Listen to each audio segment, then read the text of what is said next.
Hey everyone, and welcome to This Explainer. Today we're taking a look at a classic fairy tale, but we are completely flipping the script. Instead of just another simple story about a love-struck royal, we're going to analyze a brilliant tactical Black Ops masterclass. And the mastermind behind it all? An unsung and honestly heavily exasperated genius, a loyal advisor named Figaro. Let's dive right in. We're going to break this entire operation down into 5 distinct phases. The setup, Phase 1, which is reconnaissance, Phase 2, enemy infiltration, Phase 3, psychological warfare, and finally, the honorable extraction. All right, starting with Section 1, the setup, or managing a love-struck royal. You know, every great mission starts with a problem. And here, Figaro's immediate hurdle isn't a fire-breathing dragon, it's actually his own boss. Just look at the contrast in their approaches.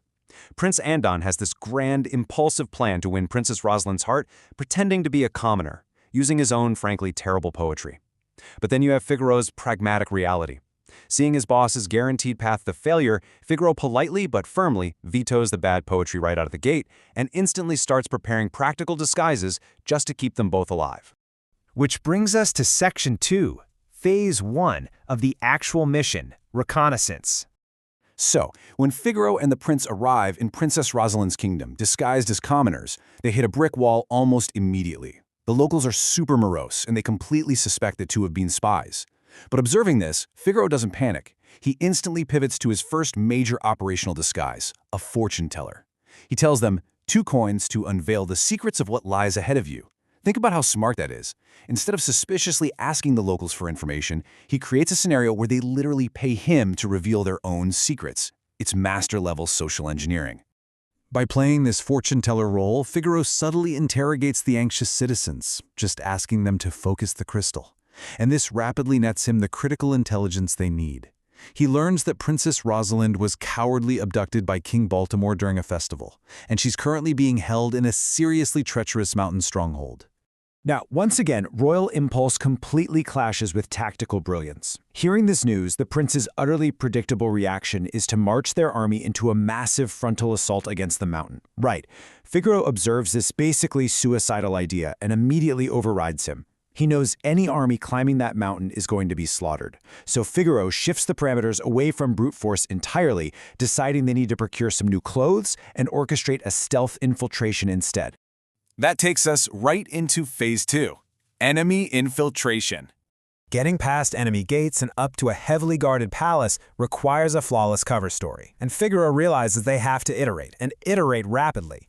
Notice how fast this evolution happens. They arrive as simple commoners, they pivot to fortune tellers for reconnaissance.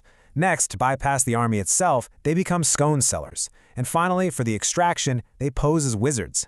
Figaro is constantly changing their cover to control the narrative, which miraculously allows just 2 men to bypass an entire army without drawing a single sword.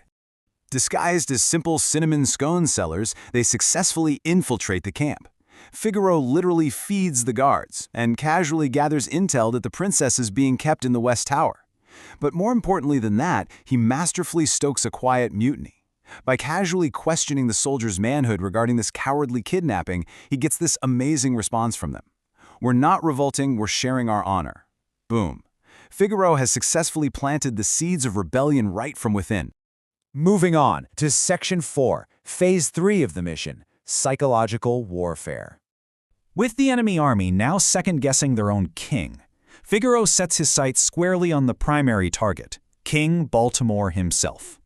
Figaro makes a really astute observation here. The king is losing face, big time.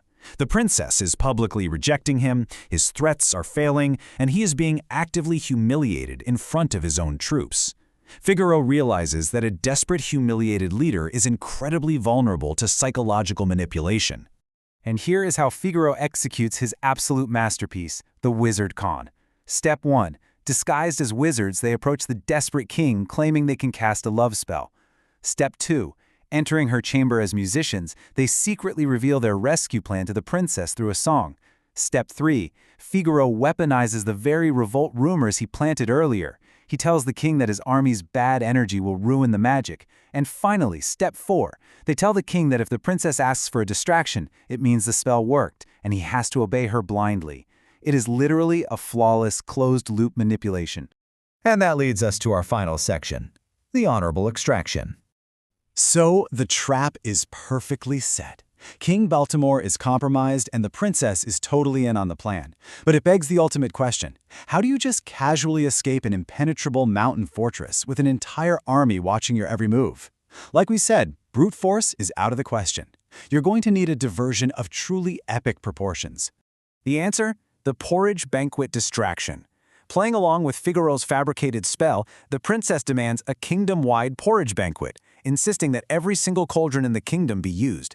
King Baltimore, completely terrified of ruining the magic, actually orders his entire military to go make porridge. It is so ridiculous. But this massive distraction allows our trio to simply walk right out the front gates, totally unnoticed. But you know what makes this explainer so satisfying? It's the final outcome. Once they are back in safety, the prince doesn't just claim the princess as a prize. Having finally learned to listen from Figaro's strategic patience, he notes, "True love is not force. It is being there for the person you love." The prince refuses to force her feelings, states his love, and actually prepares to leave honorably. And it's exactly this honorable move that finally wins her deep respect.